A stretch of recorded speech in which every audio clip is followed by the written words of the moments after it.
and Monsignor Smetanka. Thank you, and you look great on Zoom. And welcome to the MegaCast. Well, happy to be with you. Happy to be with all your listeners on this wonderful day here in metropolitan Detroit area. Yes, the rain has finally stopped. We've been concerned about you folks over on the east side with all the wind and the rain, and we saw there was flooding on Jefferson Avenue. Everything okay on the east side? Well, LA started to see is so maybe about 5 blocks this side of the lake, so we're okay. But we're always concerned about people traveling down Lakeshore, walking, driving, because we always have periodic occasions like this. And we try and keep everybody safe. This has been a very challenging time for Catholics and folks of all denominations over the past several months because when people probably want to be closest to God and go to their houses of worship, they've not been able to do so. How have people been doing through this crisis? I think overall, like everybody, people have been responding very well, trying to do their best to stay at home, except to go to the grocery store or to the pharmacy. Things are very essential. But we know for people of faith, going to their house of worship is always what they would consider to be just as essential. Even just to sit there and to be a little bit more at peace, to just offer their own prayers for guidance and safety and protection for our EMS workers, our healthcare workers, everybody who's been helping us on the front line, as we say, over these months. And the houses of worships have always been very important and essential in people's lives. And for us now in the Archdiocese of Detroit to kind of have kind of a soft opening over these next couple of weeks to allow people up to 25% of the capacity or less, depending on how the pastor wants to view that. We hope to provide people that opportunity after 2 months to finally come in and to experience the Lord's presence in their church, and especially in the celebration of Holy Mass, which is so many people have just longed for. So many people have told me how much they miss being with their fellow parishioners at Mass and celebrating the many blessings of God in our life. So, from a mechanical and process standpoint, how's this all going to work? You going to block off certain areas of your churches, or Yes. just tell us how it's going to work for folks. Yes, the guidelines that we have issued for the Archdiocese of Detroit, which takes in 6 counties, is obviously we want people to wear masks, facial coverings as they enter the church, while they're in church, and when they're exiting. To, of course, keep the 6-foot social distancing between people. Now, if you come together as one household and you're coming together as a family, you can sit together. But we've also recommended in parishes, you got to block off pews. In most places, you're going to have 1 pew open, 2 pews closed, 1 pew open, because that's usually about the 6-foot distance and distancing in between pews. So it takes a little bit of effort to decide how to block off pews. And probably ideally it would be as people come in to actually seat them, to try then and get people, as many people as you can, because obviously a family of 3 or 4 could be together, and then 6 feet away be one other person instead of just having 2 people in that pew. So there's many different configurations, and I think our parishes have been doing a great job in trying to figure things out. And there'll be a few differences in masks from what they're used to over the months, but everybody seems to be very accommodating and very cooperative. Well, Monsignor Gary Smetanka, chair of the Archdiocese Worship Commission and pastor of Our Lady Star of the Sea Parish in Grosse Point Woods, thank you for joining us today here on the MegaCast. I appreciate you being with us. How has it been for you? Has it been difficult? I mean, it's certainly difficult for the parishioners, but in my line of work, we've had to do a couple of events that we have done with audiences, and we've done them without audiences, and it's been odd. Tell us your experiences, if you'd be so kind.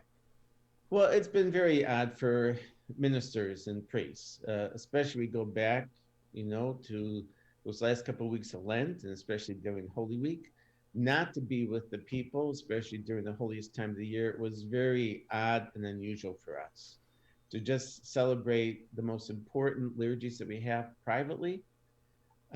Was very odd, very, very odd. And we just miss the people so much. I mean, like you depend on having a group of people in front of you. And we really miss being with people, hearing their stories, hear what's going on in their life, and being able to share all of their life with us. And so that's been difficult, not having people present. Uh, on the other hand, in some way, more on a personal level, it gives us an opportunity to maybe just spend more time reading, more time praying, reflecting. For me, I've tried some other different recipes I've been wanting to make that I've had more time to do that. But in terms of the faithful, they certainly have missed us. We have missed them. And we're happy to slowly bring people back into the church during these next couple of weeks and to once again resume public masses. Well, we really hope it goes well in churches, in houses of worship, in restaurants as they begin to open up, in factories and businesses. It's so important over the next couple of weeks that we do all we can to not only just follow the directives from government, but to do all we can to do our part as citizens to protect people that we don't want to see infected. I know anyone would feel bad if they were a participant in somebody else's ill health, and we don't want to see that happen. And we want to continue to get back to whatever normal is going to be as a community. And if we don't handle this one very well, we're not going to get there. So exactly. I wish you the best of luck. I think one of the challenges is going to be for me when I gather with other folks and try to make the social distancing work is, what happens after the services. Everyone wants to get together as they're walking back to their cars, and people are going to have to be careful, aren't they?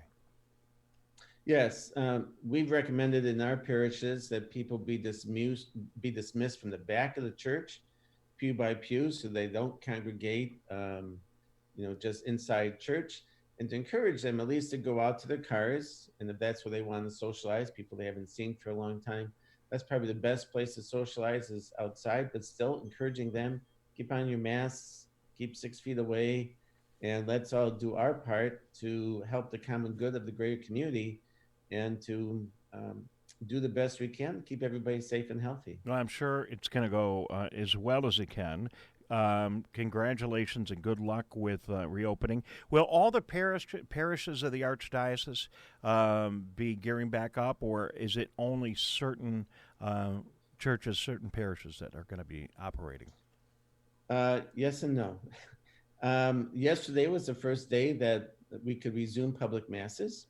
So churches who were prepared and want to and feel that they're ready to could. We did that here at Lady Star of the Sea. I know many parishes have, either yesterday or today. Parishes do not need to start providing public masses this weekend, but the Archbishop has asked that beginning May 29th, all parishes again resume public masses. So there's this 2-week period where parishes, if they're not prepared, they can get all the sanitizing solutions that they need. They can figure things out. They don't have to go with a 25% occupancy. They might lower that because of the way they look at the configuration of their church. So it's giving parishes 2 weeks. Some are going to be open this weekend, some are not. Some might be adding masses or extra services to accommodate the people. This weekend will be very interesting to see how many people come. I know a lot of people are still, hesitant in coming back with crowds, and that's okay. The Archbishop has dispensed Catholics from the obligation to participate in Sunday Mass through Labor Day. So people have total freedom. We certainly want those with extenuating health circumstances to encourage them to stay home because we want everybody safe and healthy. How did it go yesterday, Monsignor? For us, it went very well yesterday morning and this morning. Yesterday, we had about 45 people for morning Mass. Today, we had about 40. They responded to the directions very well. Takes them a little getting used to when to lower the mask and raise their mask and what to do. But I think people, again, are concerned not only about themselves, but about others. And they've been very, very cooperative.